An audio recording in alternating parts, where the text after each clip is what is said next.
এবার আমি ভাতের সাথে দিয়ে দেব। এটা একমাত্র সাদা ভাতেরই তরকারি।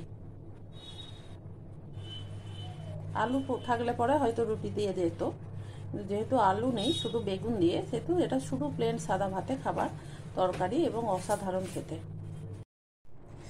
বেগুন দিয়ে কাতলা মাছের ঝোল আমি বানিয়েছি আজকে। কিভাবে বানিয়েছি তোমরা দেখে নাও। আমার মাছ অল্পই ছিল, তাই আলু দিইনি, তোমরা চাইলে আলু দিতে পারো। আমি কিভাবে বানিয়েছি সেটা তোমাদের দেখাচ্ছি। আজ করব বেগুন দিয়ে মাছের ঝোল। তার জন্য 3টে বেগুনের মধ্যে আমি 2টো বেগুন নেব, আর এখানে কয়েকটা মাছ আছে, মাছটা ভেজে নেব। নুন হলুদ মাখানোই আছে। তেল গরম হয়ে গেছে। মশলার জন্য আমি একটা পেঁয়াজ, মাঝারি সাইজের একটা পেঁয়াজ ঘষে নিয়েছি, আর এখানে আদা রসুন কাঁচা লঙ্কা টমেটো আমি একটা পেস্ট করে নেব। মাছগুলোর এক পিঠ ভাজা হয়ে গেছে, আর এক পিঠ উল্টে দিলাম। এদিকে বাটা মশলাটার সাথে যেটা পেস্ট করে নিয়েছি তার সাথে নুন হলুদ একটু জিরে ধনে আমি মিশিয়ে নিলাম। মাছ ভেজে তুলে নিলাম। এবার ওই তেলেই আমি কালো জিরে ফোড়নে ব্যবহার করব। তার মধ্যে আমি মশলাটা করে রেখেছিলাম, মশলাটা সব ফেলে দিলাম।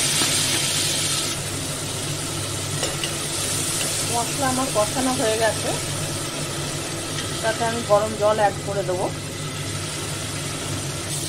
এই অবস্থায় আমি বেগুনটা কেটে ওকে দিয়ে দিলাম মশলাতে। একটু বেগুনটা ভাজা ভাজা করে নেব।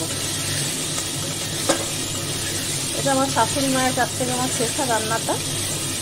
উনি যদিও বেগুনটা ভাজেন না, উনি জল ফুটে যাওয়ার পর বেগুন দেন, কিন্তু আমি যেহেতু জল গরম করে নিচ্ছি তাই বেগুনটা মশলার সাথে একটু ভেজে নিচ্ছি।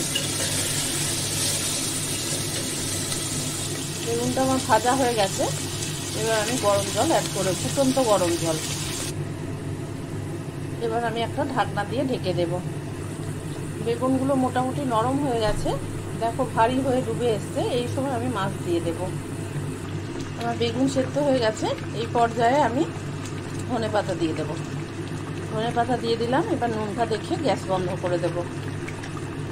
এই পর্যায়ে তোমরা 2টো আলুও দিয়ে দিতে পারো এর সাথে, কিন্তু আমার মাছ অল্প বলে আমি আর আলু দিলাম না, খালি বেগুন দিয়েই করলাম।